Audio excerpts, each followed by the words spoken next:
निर्णयामध्ये संपूर्ण वातावरण झालेलं होतं की पालकमंत्री भरतशेठ व्हावं म्हणून, आणि आत्ता जो निकाल आलाय तो अनपेक्षित आहे, तो मनाला पटणारा नाही आहे. परंतु ठीक आहे, आता जे काय आमचे नेते एकनाथ शिंदे साहेब जो निर्णय घेतील, जो असेल तो आम्हाला मान्य करावा लागेल, कारण ते आमचे नेते आहेत. त्यांच्या नेतृत्वाखाली आम्ही सगळेजण काम करतोय.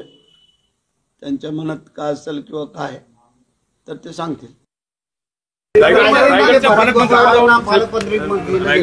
आणि ते नाराजी आहे, भरत गोगोई समर्थक जे आहेत ते आक्रमक झाले. ठीक आहे, शेवटी हा निर्णय मुख्यमंत्र्यांनी घेतलेला आहे. सर्वांच्याच मनाचं समाधान होईल असं नसतं. त्यामुळे जो निर्णय माननीय मुख्यमंत्री दोन्ही नेत्यांनी घेतलेला आहे त्याचा आदर सर्वांनी राखलाच पाहिजे.